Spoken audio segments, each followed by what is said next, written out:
Hello guys, welcome to our YouTube channel cinema Raja. మీరు సినిమాలో చేయండి. నేను కాంతారా సినిమా ఒక మిస్టరీ థ్రిల్లర్ కాబట్టి 3 మిస్టరీ థ్రిల్లర్లు చెప్తా. ఈ పాటికి మీరు చూడకపోతే మీ పావు జీవితం వేస్ట్. ఇప్పటి నుంచి చూడాలి.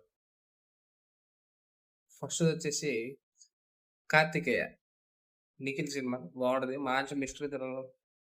స్టార్టింగ్ నుంచి లాస్ట్ వరకు మంచి థ్రిల్ ఉంటుంది. లాస్ట్లో కొన్ని క్వశ్చన్లు అడుగుతారు తనిఖీన్ భరణి గారు. ఆ క్వశ్చన్లకి హీరో దగ్గర ఆన్సర్ ఉండవు. సెకండ్ సినిమా వచ్చేసి తుంబాడు. తుంబాడు ఒక గోస్ట్ మిస్టరీ హారర్ థ్రిల్లర్. బాగుంటది. మాక్సిమం అందరికి నచ్చది. నచ్చకపోతే మీ జీవితం వేస్ట్ వెళ్ళిపోండి. థర్డ్ సినిమా వచ్చేసి ఫిలిం బై అరవింద్. చిన్నప్పుడు మాకు ఆ మ్యూజిక్ బాగా ఎక్కేసిన మ్యూజిక్ అనమాట. అని చెప్పి చాలా థ్రిల్లింగ్ ఉంటుంది ఆ సినిమా. అది హారర్ కాదో తెలియడానికి క్లైమాక్స్ వరకు వెయిట్ చేయాల్సిన సినిమా అది. ఆ సినిమా కూడా బాగుంటుంది. డెఫినెట్లీ చూడండి. Thanks for this video. Like, share, subscribe చేయకపోతే ప్లీజ్ లైక్, షేర్, సబ్స్క్రైబ్.